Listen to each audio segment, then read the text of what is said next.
Daniel, hi. Hey, what's up? Good to speak to you. So I'm Owen. Um, what I thought is, obviously, as you know, as we discussed, I'm researching drone metal and Gravetemple in particular for my PhD. So what I'd like to do is just chat to you about your experience of Gravetemple and different types of music like that. Okay? Okay, yeah, cool. Okay, so firstly, I sent you the article that I'd written because there's not much else about drone metal done in an academic way. So did you have any questions or comments to make about that first? No, I mean, finally, like stuff's popping up in the academic world about it, so that's cool. Mhm. Yeah. Okay, so basically, the main focus of what I'm doing is I'm at the Open University. I'm in the religious studies and music departments. I'm in two departments. So what I'm looking at is like the use of religious or spiritual or mystical, however you wanna or anybody else wants to Yeah. define those terms. The use of kind of sounds and images and language in drone metal by musicians in their albums and their performances, but more importantly by listeners and how they describe and how they talk about their experiences of that kind of music. Okay. Cool. Okay, so I read your review of Roadburn, specifically the Grave Temple thing, and you mentioned that you were excited to see Grave Temple specifically. Were Yeah. they a factor for you in deciding to go to Roadburn? Well, first of all, like I got the tickets like in October when they went up, Hmm. and I was psyched to get tickets. You know, it's impossible to get tickets to Roadburn, but when they announced that like an O'Malley act was gonna be there, I was just I went like we're me and my other friend from Brazil. We were really I'm really into his music, and it's just a dream. You know, every time to see him perform in an outfit is just amazing. Had you seen or heard any of the records of Grave Temple before, or was it mainly based on listening to Sun and those other? I've listened to everything, and in 2006 when they were here in Israel, I wasn't into that kind of music, so I didn't see that legendary performance. Yeah. Ev- Everybody has these performances which they could maybe have been to if circumstances had been different. So there's always ones that we miss, right? Yeah. Um, so can you describe a bit more about your experience of the Grave Temple performance at Roadburn? Um, okay, so basically,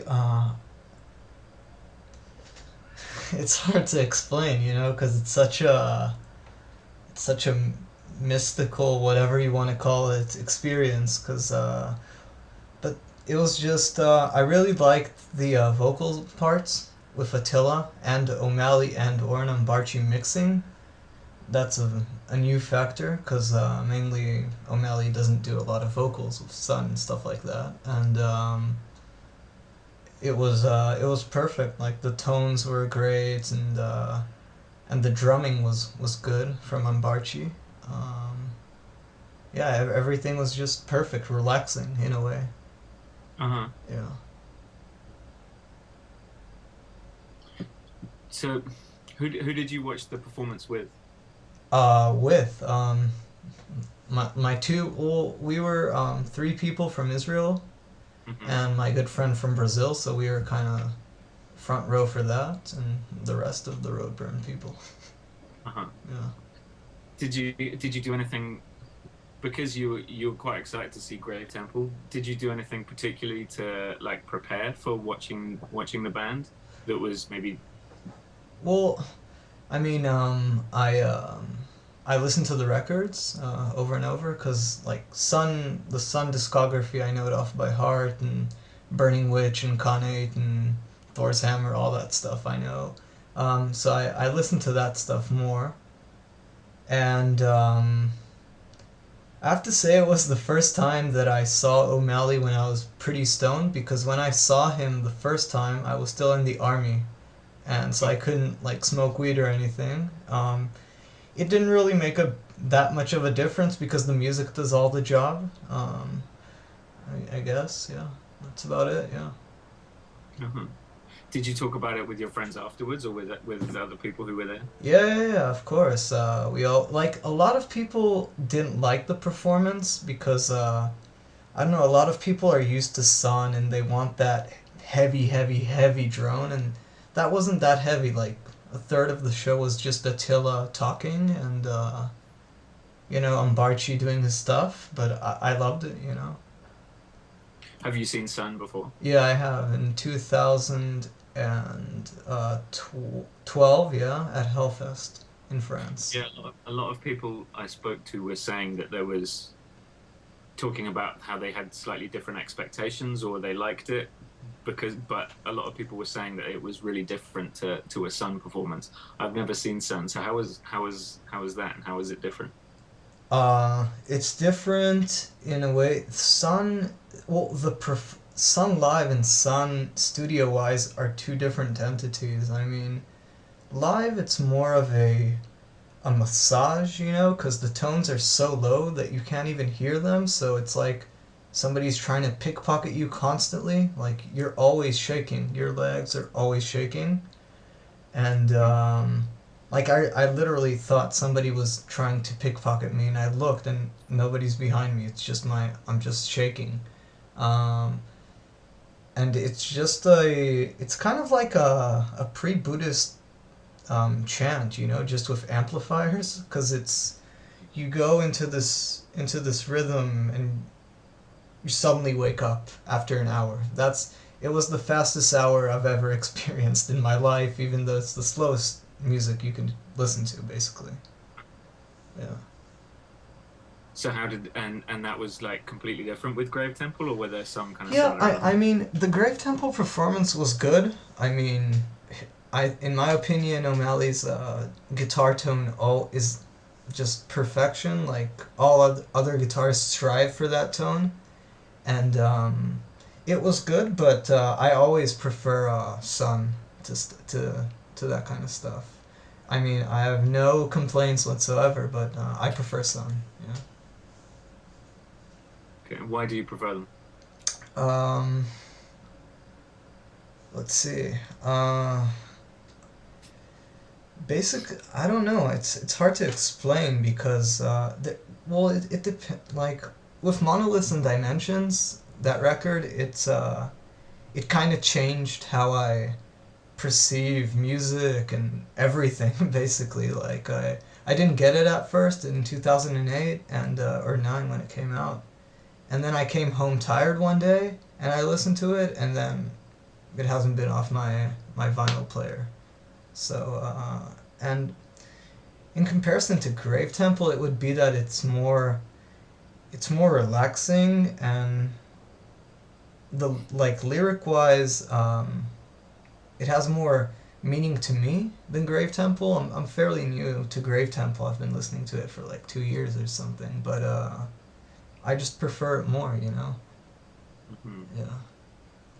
That's interesting what you said about listening to Monoliths and Dimensions, about getting it and listening to it and it just not really having a connection to it, because I think that's from people I've been talking to and my own personal experience, especially with the Earth record too, Oh, Earth 2, yeah. that just playing it, listening to it, just sort of understanding that there was something about the record and but not really getting it until one time listening to it, and then kind of, I don't know, my whole experience of it changed. So what do you think it was, or can you talk a bit about like that time when you listened to Monoliths and Dimensions and like for the first time you actually got it or had a different experience of it?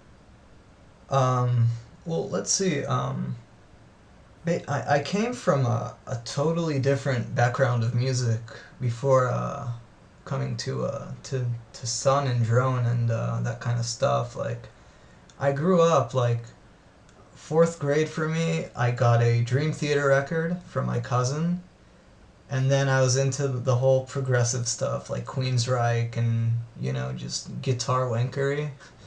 And and then I started getting into the more avant-garde stuff like Sleepy Time Gorilla Museum and stuff like that. And then I looked at the End Records catalog, and they had the monoliths, and well, basically, I came home from high school one day, and I was really tired, and I listened to it, and I was reading reviews about it, and everybody was going on about it, and nothing's happening. There's only like one, their guitars are stuck, and the amplifiers are, yeah. And then just one day, it just, you get it, you know?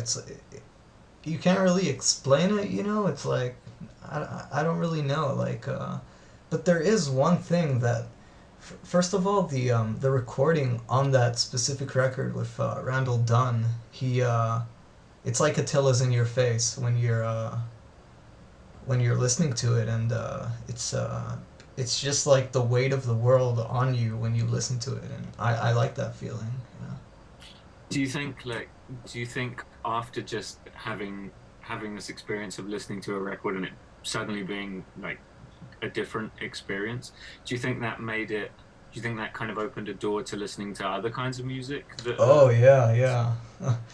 It's it's a whole. It's like from that point. Well, actually, I listened to Hex or Printing in the Infernal Method by Earth before, and I was listening, I think, to Asva before, if you know it.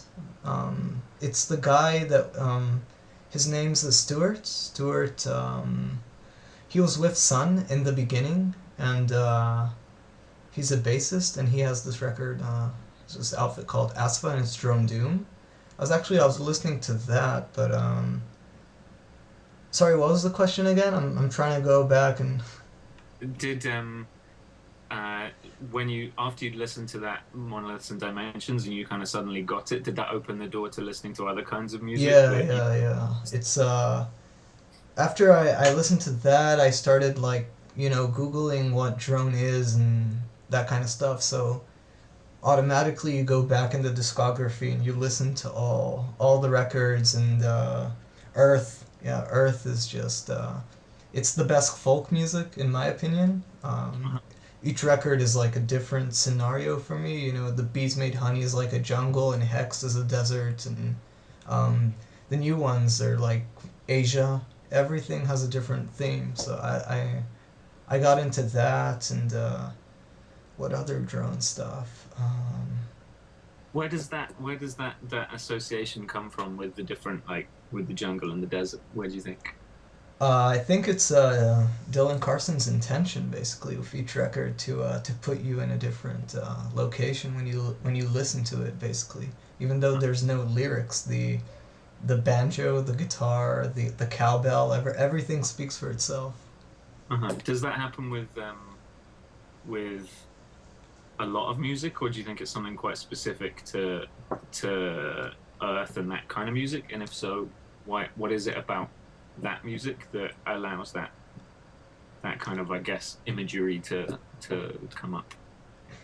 Well, I think it does happen in a lot of music. You have world music, and you have in metal, like let's say you have the Viking metal and the folk metal and all the beer and sword metal and all that kind of stuff, the Manowar stuff. But this is it's not cheesy. That's the thing. That's the main difference. I think Yob does that too for me when I listen to Yob. It's basically going to India in an amplifier when I listen to it. And what else?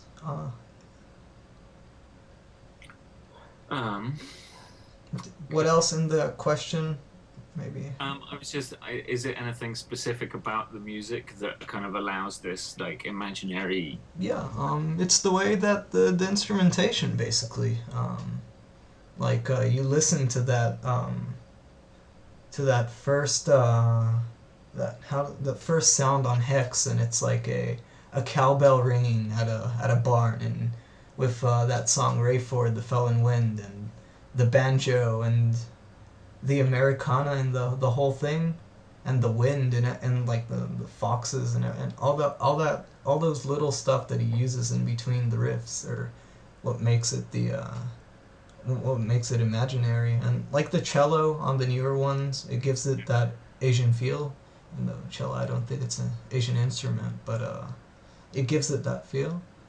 And with sun, never thought about this. If it gives me that, I don't know. Let's think. No, sun is just it's an entity, a dark entity of itself. You know. Yeah. Yeah, it's interesting. Like having read so many reviews of Earth and Sun records, particularly in reviews of Hex, I think it is that there's so many reviewers kind of using this cinematic language and talking about about the kinds of things that you mentioned, and I think it's interesting. I think it's sort of that it's so sparse that it leaves room for kind of people to add in their own like imagery to add to the sounds and kind of fill out that yeah, it's interesting. Um, so what else did you see at Roadburn? Oh, what? I just finished my I posted the last day actually. What else did I see? Well, the doomy stuff like Cadaver and all that kind of stoner rock stuff. I wasn't. I My main focus was the doomier stuff there. I saw Pallbearer, which were amazing too. And what was another thing that was amazing about Roadburn was that little stage, the stage '01 they called it, and they had Attila there with Void of Voices, and they had Ederletting, which was Nother Tongues, the guy from Nother Tongues, and that was just a dark ambient room, and the black metal stuff, the Ashbore and Fell Voices from California, that was just amazing. And what else? Psychic TV was crazy. Yeah. Yeah, it's kind of ridiculous. Nobody was there. I mean, everybody went to see Amun Ra, which was like disgraceful. Psychic TV. I mean, but Yeah, yeah, yeah, it was an odd atmosphere at Psychic TV, I thought. yeah. It was pretty odd. Yeah, yeah. It was, yeah. And Sabbath Assembly was one of my highlights because it was like going to a. It was like I told Jamie that it's like the Doom people start their own congregation, and that's like what it is. It's like praise God with the love of Satan. Yeah, I really like that with Genesis on stage and all that. Yeah. What was the band that you saw that was most similar to Gravetemple? Most similar. Well, Void of Voices was pretty similar. Um, but I think there was a band called that everybody told me I should go see was Switchblade. Uh-huh. Um, he actually has the same rig as O'Malley. He has the same guitar, same amp, same everything. But it didn't do it for me. I just left after like 15 minutes. The same. There was nothing the same. Nothing. Yeah, it's its own thing. Uh-huh. I noticed that I took a look at your Facebook page. I noticed that you have the poster, the Yeah, great poster with the pyramids and thing. yeah, yeah. How um how, what made you want to buy the poster? The artwork actually is amazing. I have the whole like set. I have the shirt that they sold, the poster. Um, what else? I have everything basically when it comes to sun and stuff like that. I just first of all I wanna give the artist some money. He worked on it pretty hard, and the guys, and it's beautiful artwork, and it resonates the music, like the artwork. It's Yeah, I was going to ask how do you feel like the artwork with the pyramids and the kind of people and how does that relate to the sound of Gravetemple? let me look at it. Um, well, basically, the thing is with like drone and stuff like that, it's only three people. Like it's usually O'Malley, Greg, and somebody else, or it's like O'Malley and Umbarchi, and it's like three people, and the wall of soundscapes that they do throughout like minimalism, it portrays that. It's like two people, but you can feel their vision, through the music. Yeah. So you have the Gravetemple poster you have up way in your house. Yeah, I can show it to you. Let me show it to you. Tell me if you can see it. Let's move this around. Right there. That's the Gravetemple. And that's a sun poster next to it. Oh yeah, it's from the monoliths one, right? Yeah, that's swans, and that's a Escher painting. Nice. Yeah. Alright, well, that's interesting. The Escher one, it fits in pretty well with the other ones. Yeah. So I can see some of your CDs behind you. Is that the way that you normally listen to music? CDs? Well, nowadays I buy my music in analog format, either in tape or vinyl. And I usually, to tell you the truth, I listen to it like in a high quality rip through my PC, through this amp and stuff like that. And yeah, CDs, like I used to work at a CD store, like one of the few metal ones in Israel, and I would just get a ton of CDs and stuff like that. Yeah. So vinyl and tape are better, and then you probably mainly listen to high quality digital files, and then CDs below that. Yeah. Well, whenever I get a CD, I rip it to my collection in my computer, and I listen through my computer. But if I want it analogically, I do it through this setup. Yeah. So what's better about analog? It's that whole discussion now. By the book, math and all that audiophile stuff, vinyl is probably less than MP3. I don't really understand, but it's the whole ritual, It's that you can't skip tracks. It's that you put the needle on the record, and you need to not fall asleep so you can keep on listening to the record, and it's big. It's physical. Like you get something. It's yeah. It's I have the Sun discography on vinyl, but I recently got it signed by Ivan Kang and Jessica Kenny. They're just here in Israel, so it's like you get it's like buying art basically. Yeah. Did you watch the video of the Roadburn performance that Gravetemple posted on their Facebook page? Yeah. Somebody actually videotaped that whole thing. Yeah. What do you think? Did you watch it, and what do you think about? I watched it once. I hated myself for being there. And the thing is that with Gravetemple, I connect to it a lot, but Sun, it's a much more intense experience. If you want, I can talk about Sun Sure. more. Well, the thing is that I saw O'Malley in January 2011 when he came here to Israel, and it was just him. It was four concerts here, and that was the thing that changed my I've been listening to Sun until that point, and then I went to Jerusalem to a place called the Uganda, and I met him and everything, and then it's like a little room. He performed in a room this big, and he had 5 amps and 6 or 7 boxes of 4x12s. And then I was telling all my friends, I've been to metal concerts before, I know what volume is, blah blah blah. And the moment he touched touched the string, it's like you can feel the fret movements because of the volume, and you could because he has this effect that he has 3 levels, like a high, mid, low, so you can actually hear all 3 of them. And when he does the high tones, it fucking hurts. I couldn't hear for 3 days after that, but it was the best experience ever. It was just crazy.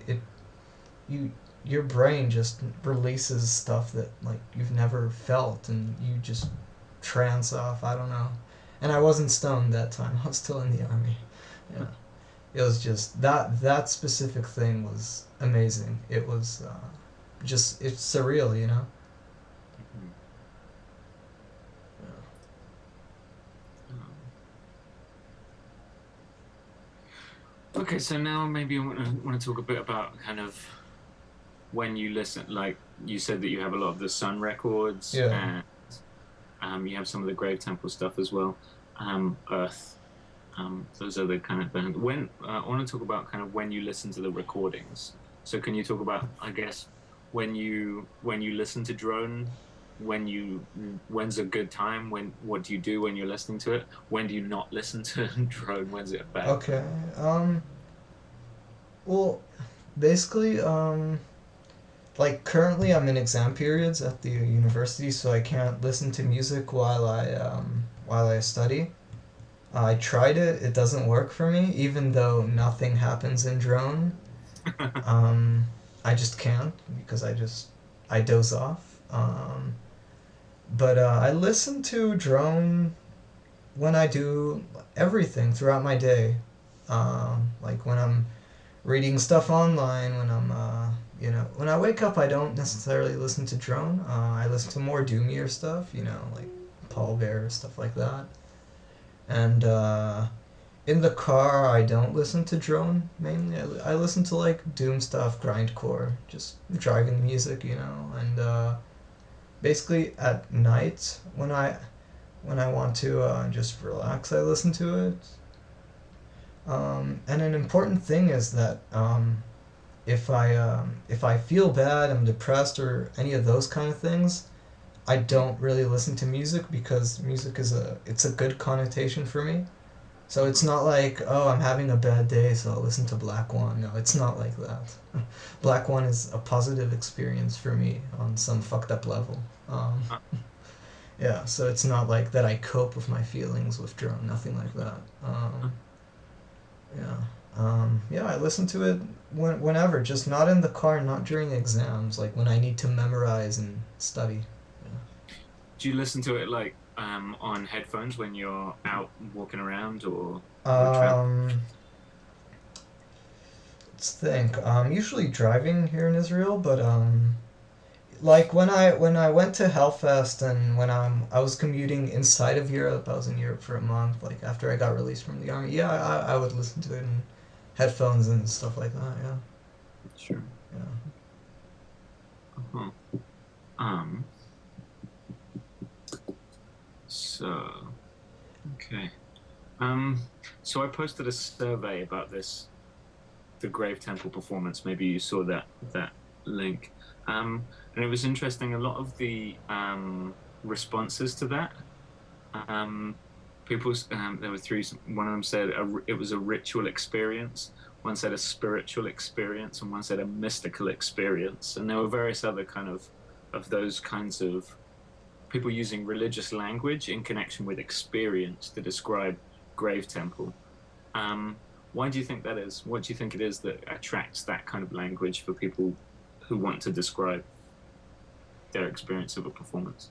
Um, this is gonna sound like bullshit, but it's more than music. Like I'm not religious on any level, and but you you can relax when you listen to it, and it's like it's not like listening to other stuff. It's a ritual that it takes you out of your body, and you think of stuff you never think of, and you understand stuff that you never thought of uh, before like this, cause you have that time. I like a song to be 30 minutes. Cause it's a whole concept or whatever. Yeah, I think that it basically it lets you concentrate more. I think like, and the lyrics help. With the lyrics on Monoliths and Dimensions and Black One and what else? And White 2, the third track on White 2 with Attila. It's just it's crazy. It's lyrics that are outer body experiences, and it makes you think. Hmm. Yeah. You said it sort of allows you to think about things that you otherwise wouldn't. What kinds of things can it give you access to? I know it's difficult to talk about. Yeah, yeah, yeah. No, it's funny because me and my other friends here in Israel, like we talk about this on a weekly basis. I mean, when we're at a bar and they put on some shitty metal, we're like, no, this is not. But what about it makes you it's just so broad, and they're I don't know if they're complex lyrics, but they the spacing in between the lyrics, like at least on Monolith, it just it gives you time to assess what the artist is trying to convey or not trying to convey, and it you just it just happens. I don't really know how to, you know, explain it. You know, it doesn't happen in any other kind of music. Hmm. Okay. So I guess I'm gonna turn that round and okay, so it doesn't that doesn't happen in any other type of music. What kind of music are we talking about here? We've mentioned Sun, Um, Earth, and Gravetemple. Are there any other um, musicians or particular albums that you would include in that? yeah, for sure. Let me recollect. Hex, Hex is another album by Earth. You obviously know. That does that. For me, it takes me back to the when I lived in the States, and like all the visions of the South and all that. That's what I. It's less of a you don't really think about like yourself and the world and that kind of stuff. When you well, I listen to Earth, at least I think about more concrete like landscapes and stuff like that. Um, it happens also in music. Are you familiar with Chet from Glass Throat Recordings in the States? He does what was his most famous thing? Blood of the Black Owl. Have you heard of that Yeah, outfit? yeah, yeah. Yeah, so I don't that I'm not that much of a fan, but he has another outfit with his wife. It's called Fear Venin, and Okay. it's like drone acoustic folk, and it's like each song is like 40 minutes, and it's just like raw chords and just harmonization of him and his wife. Let it. So it can be like the more amplified stuff like Sun, but it also can Oh work with the yeah. acoustic side of things. Yeah, yeah, yeah, for sure. There's also the outfit Furpa. You probably heard of them. Yeah. They do pre-Buddhist throat singing, and that does the same Hmm. thing for me. What Um, about what about Om? oh yeah, yeah, Om too.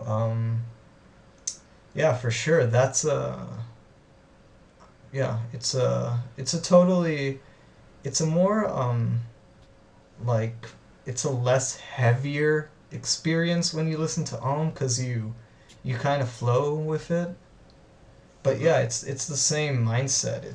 It relaxes you. It makes me think less actually, but it's the same experience. Them and sleep. It's the sleep, the amplified experience of that. But yeah, Hmm. it's actually the same experience. Yeah. How about another album I saw on the Facebook thing that I love is the Bong, the band Oh, from the UK. Bong. Yeah, them too. Yeah. That's I call it Sun Gone to India because of the sitar. Yeah, that's it's just amazing. Yeah. Mhm.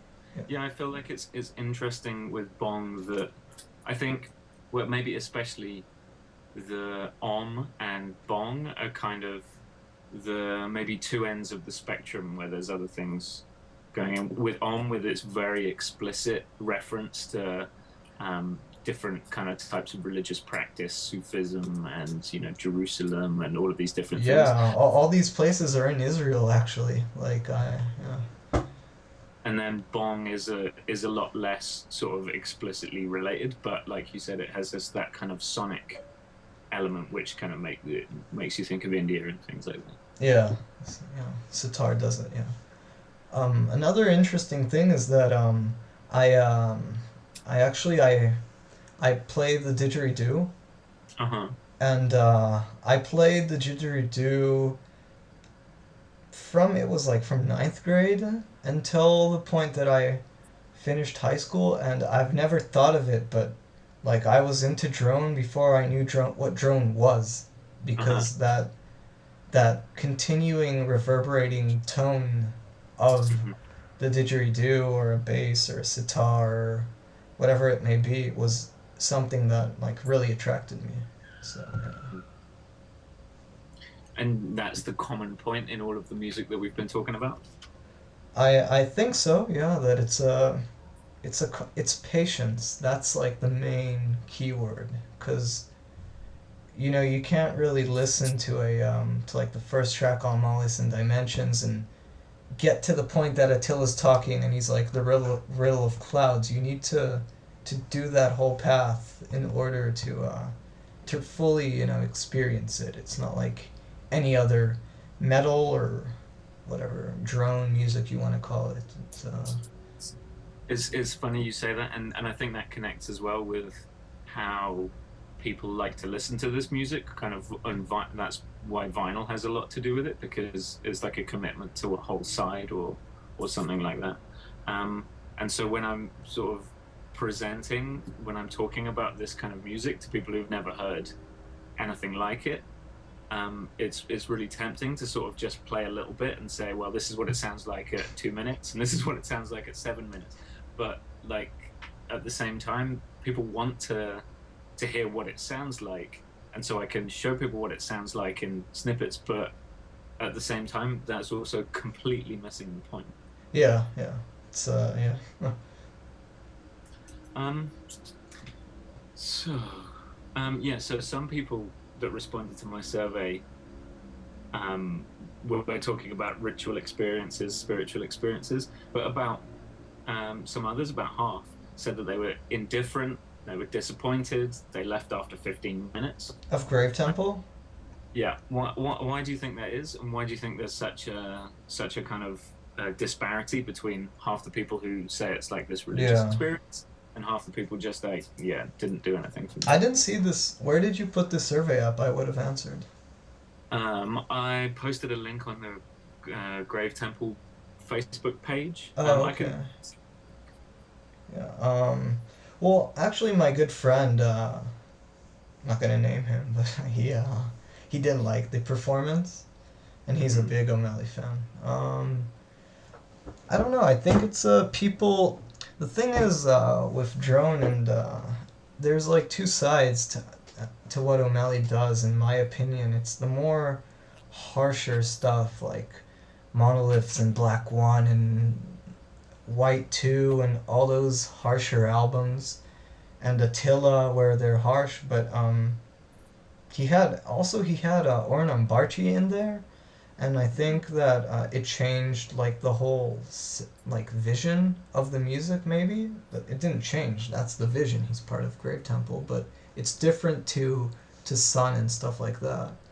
And I also think that maybe the percussion, maybe it it didn't let the drone keep on going, but I don't feel that because there's that first track on uh the record with Boris, Alter, Uh-huh. that they have percussion on there, and it I wrote a review about it, and I wrote that it gives the body a pounding heart. It gives it like a soul, like a physical soul. So I don't know. I like the performance. Yeah, I Again, thought it Sun worked. was much better, and O'Malley's solo was the best for me.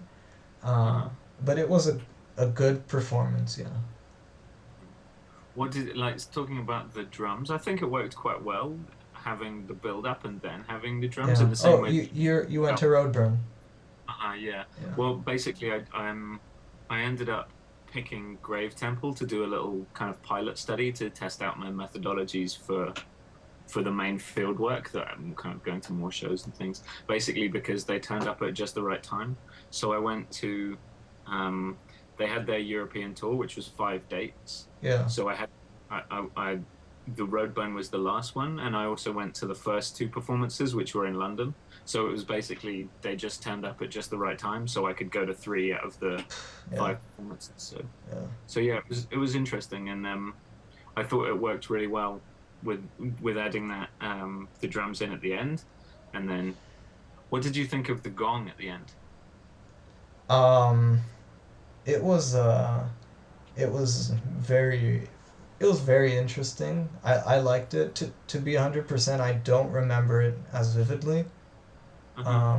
But I recently went to a festival here in Israel with Jessica Kenny and Ivan Kang, and there was a composer there named Julie something. She's big in that whole world. I don't remember her last name, and she did a performance with a gong, only a gong, and Uh-huh.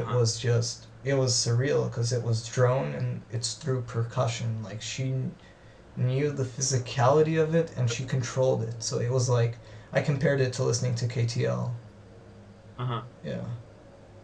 So that specific that was amazing. So Yeah, because it was for me. I was kind of standing just in front of the sound desk, and when Oren hit the gong at the end, um, you could see him hit the gong, and then it was like a couple of seconds gap, and then the wave of sound hit you. And I was talking to the people next to me afterwards, and then they kind of were saying as well that it was quite a powerful kind of thing to just see him hit the gong, and then wait, and nothing happened, and then suddenly yeah, this kind of vibration passed through. But yeah, not everybody kind of had the same experience, and a lot of people were saying that they didn't like the drums, or they couldn't hear the drums enough, or there was too much of them. So it's interesting that yeah, the drums specifically were a key kind of point of discussion for a lot of people, I guess. yeah. Mhm. I think it wasn't loud enough. That's my Uh-huh. thoughts. It was not loud enough. Like after seeing Sun and stuff like that, it's not. Nothing is loud enough. It's just a disease. Like you keep on burning amps because of it. It's just they have that slogan, maximum volume yields maximum results, and it's pretty true. Yeah.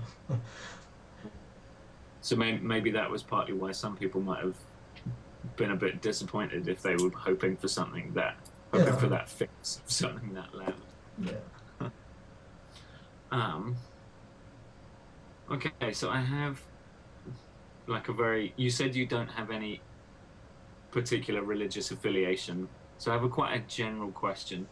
What do you think about the uses of like religious or spiritual sounds and texts and references in drone metal? Um, I think I look at it as a story, Uh-huh. not like a like I grew up all over. Like I grew up in the States, and I grew up in Australia, and I grew up here. And Hmm. for me, religion is a bad connotation because I live in Israel, and there's no separation of religion and state here. So it's kind of everything's shut down on the weekends and whatever, and all that stuff that comes along with religion. But Hmm. I think that I don't. I really I look at it as text, like as a storyline, Hmm. and yeah, that's it. With they use a lot of like I think the whole like the Davidic songs was about Jesus, right? And Uh-huh. yeah, on some level, I don't know exactly. Well, I guess like your interpretation is as valid as mine. Yeah, Um, I think there's a lot of references to different, like they have I mean, Arm obviously is kind of more of the name of the band is like a reference to Buddhism, and then you have the cover with the Christian icon, Yeah. and then Advaita is sort of a reference to Vedic Hindu traditions, and then you have a song about Hakal Yakin, which is like a stage of Sufi enlightenment. So you have all of these different. Yeah. There's a song in Sanskrit. Yeah. So you have all of these things kind of put together. What do you think it is that appeals about these like specifically religious things to use as a story, I guess, as you said? Well, I don't know. It's not appealing. Like, if were somebody to write a review about Om and they say, "Oh, and it's amazing because they use biblical and polytheism stuff," it wouldn't attract me. But after you listen, you I think you understand how they create the music, and then you Hmm. appreciate it more. Like when I listened to Yob and interviewed Mike from Yob, you understand the person's perspective on life and religion, and it transcends like through the music. So you appreciate it more, and yeah, it's like a neutral thing, you know. It's like I don't know. It's not. Yeah, it's a neutral thing. Yeah. Hmm. Yeah. Um. Okay. Oh yeah, I have one more specific question. Um. So you're living in Israel, so I wonder if you have a particular perspective on this. It was really striking for me, like reading all of the little promo texts about the Holy Down and about Gravetemple. It seemed like they were constantly stressing the fact that the band kind of came together for in Israel in 2006 when the Lebanon War was going on. So, for example, it says here, like the trio formed in the United States in the summer of 2006 to perform a series of live shows in Israel while Israel was engaged in the 2006 Lebanon War. And another one, like, I think it was yeah, just coincidence that the second Lebanese war like started. yeah. But it seemed striking to me that they kept on mentioning it. The Who wrote this? well, there's that was the what I was reading then was like the little paragraph that is on the Last FM Oh yeah, bio yeah, for the performances that they did in Cafe Otto on the same tour as the Roadburn performance. yeah. That's the bit which says, at the time of the Israel tour, the 2006 Lebanon War started and was in action. And these paragraphs appear in a whole bunch of other places. So I think they probably come from like promo Yeah, copy records or performances, or whatever, and they're just reproduced everywhere. But it just seemed interesting to me that they kind of they didn't just say like they came together to do a tour. I mean, I don't know. I It just think that struck. maybe Israel is the focus in that, and not the Lebanese war. For a lot of people, Israel, well, Israel is a holy place. It's the Holy Land, apparently. Um, and a lot of artists like coming here. Like Ohm played in the same room O'Malley was at for 6 hours. They played for And 6 hours. Yeah, released that as well and made a big kind of thing of live in Jerusalem, right? yeah, yeah. I don't like what I tell people is that in that specific place, Uganda in Jerusalem, that bar, it's just a shitty bar in a room, but like stuff happens there. I don't really know how to explain it. Like I saw O'Malley there, and I saw him at a place named Levantine Seven in Tel Aviv, and the Uganda one was much better, much better. I, I, Hmm. I don't know. I'm not religious or anything like that, but stuff happens in Jerusalem, I guess. Yeah, Interesting. yeah, Yeah, it's interesting to think about. That could be happening for like like all sorts of different reasons. Especially you can see it with Om, like that they might have, even if you don't have any particular kind of consideration of like of the place itself, but maybe the musicians do, and it was kind of clearly important to them with yeah, a lot of their lyrics and kind of themes are about Jerusalem and the Holy Land, and then they come to. So maybe it was just because it was a special place for them to come to, and Yeah, yeah. yeah, it's like when you go, the neighbor's grass is always greener. When I walk around in like in London, yeah, it was in London when I saw it was this recent tour.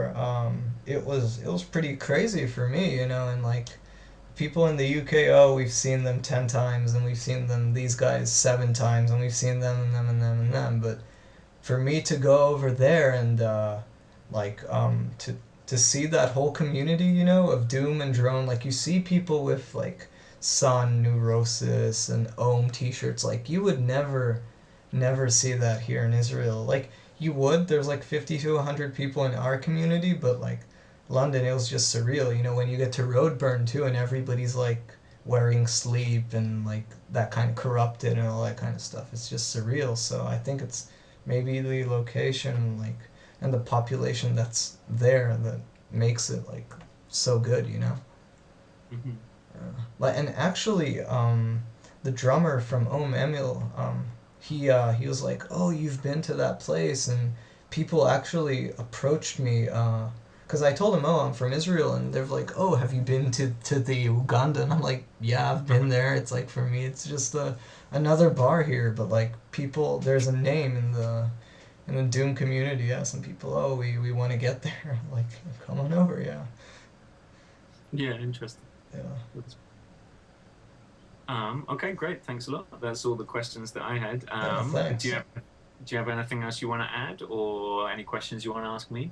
No, like, are you getting like a lot of people or some people to interview and you're incorporating it in your thesis? Well, this was, like I said, this was like a pilot study. So, when I was kind of, I hadn't done any of the interviews, but I got some survey responses. So I presented a paper based on like my experience of going to the shows and the survey responses and talking to people afterwards. And so I presented that at a conference at my university. Um, and but so it was kind of useful, and I'm sure some of it will kind of be in the thesis in the end. Uh-huh. Um, but mostly because it was a pilot study, it was like the first field work. Because I think the important thing is to find when to I'm interested in finding out about kind of the way that people talk about this music and what it means to them and that kind of thing. So what's really important is to actually talk to people who listen to it and Yeah. their perspectives rather than just like, I guess, reading reviews or talking to the musicians, for example. I'm not so interested in that.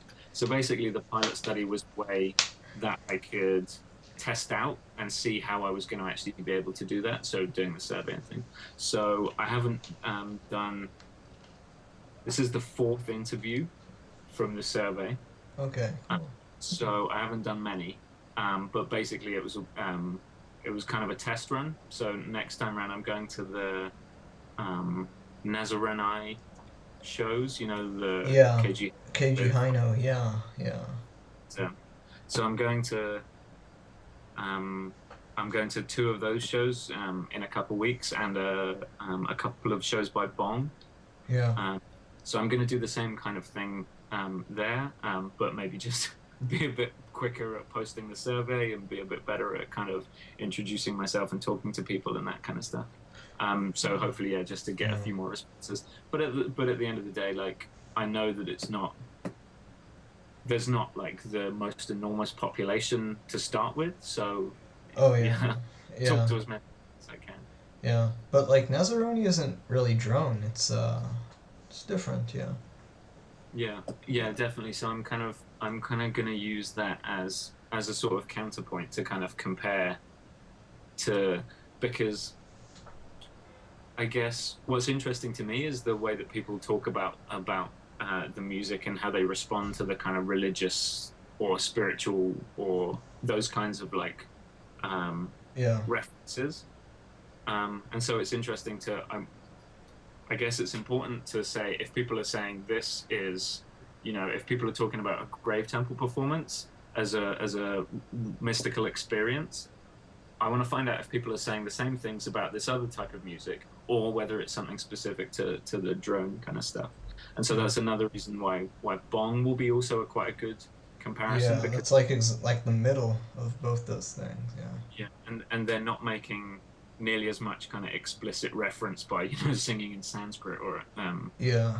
chanting religious texts, but I think they have those same kind of drone elements. So basically, it's partly based on just whichever bands are playing, like that I can actually go to, Yeah. and of just figuring out kind of how to position those different performances and what's going to be different about them and what's going to be the same about them, and basically just seeing what happens and what people say about them. Cool. Yeah. Sounds sounds really good. Like, I wish I could do studies like that. I'm only in my BA, so but I throw metal always in it. It's like What you, I'm studying communications, so I always I like suppose we're current. Yeah. metals.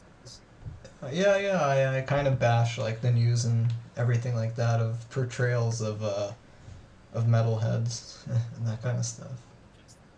Have you yeah have you read much of the sort of academic work on because there's quite a lot in metal studies, if that's a thing, about exactly that, about kind of how the discourse is framed, how it's framed differently in different places and different time periods. Actually, no. Like, I haven't read a lot, but I did read like a couple of studies about females in metal and actually grindcore and stuff like that. That was the researchers didn't understand that Agoraphobic Nosebleed and Pig Destroyer are fronted by a woman, and they think the band is like using women as whatever, but that's the whole point. You know how it is. Yeah, a lot of researchers don't really get it unless they're from inside the community. So, Yeah, is that there's the I guess that's always a long running discussion, kind of, and I guess you can have a balance if of kind of perspectives from inside and from outside a scene, but yeah, people need to be open minded enough to not have already decided that this music yeah. is satanic and dangerous before they start. It's what we call it's hateful music for peaceful people. That's a good one. That's what I tell people if they're like not from the scene or whatever. You know, it's like I listen to crazy music, but I'm peaceful. You know. Yeah. Cool. Okay, great. Thanks so much. There's like I know I'm deliberately asking some difficult questions with which like because I Yeah, think that's no, it's some of the most interesting stuff comes out when you say like it's difficult to describe, but and because yeah, I mean this is yeah, it's yeah.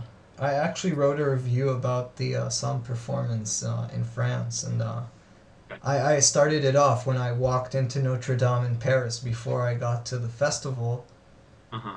It was like the same feeling as a sun performance, like with the priest or whatever there like singing off. It's exactly the same, like Attila, you know. Uh-huh. It's it's the same, and they actually performed in a church in Norway, I think. Yeah, it was in Bergen Cathedral for the Dunkirk record. Yeah, yeah, and you had the organ there and everything. The yeah. Yeah, it's yeah. I guess it's religion for non-religious people or something. This kind of music. I don't know. Yeah. Yeah, yeah, I feel like it's kind of religion for non-religious music, religion in music for non-religious people. But even some people who say that they are religious as well say that kind of the drone stuff kind of ties into the religion that they also kind of practice. Yeah. So Oh, actually, I have some guy's email that I met in Hellfest, and he is a not a priest, but a something in Christianity, uh-huh. and he wanted to interview O'Malley or Attila for this kind of music. He was interested in it, and black metal. He told me I have his email if you want. Maybe you could. He's writing a book about it actually. Yeah, that would be great if you could. If you Yeah, could. Jonathan Hanley. He's French. I can send you his email. Yeah, was yeah, he was looking into it actually. He's like religious and everything, and he likes this kind of music. Yeah. Yeah, that would be great. Thanks. Yeah. And if you like, I can send you some of the other articles that I've got for like that have been published about the kind of things that you were talking about. You know, the different representations of metal Yeah. in kind of stuff. If you're interested. Yeah, I am interested. Yeah, for sure. Yeah. Cool. Well, yeah.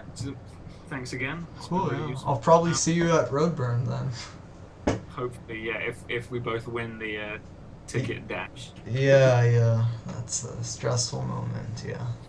But yeah, thanks a lot. Yeah. Thanks, man. Take care. Bye. You too.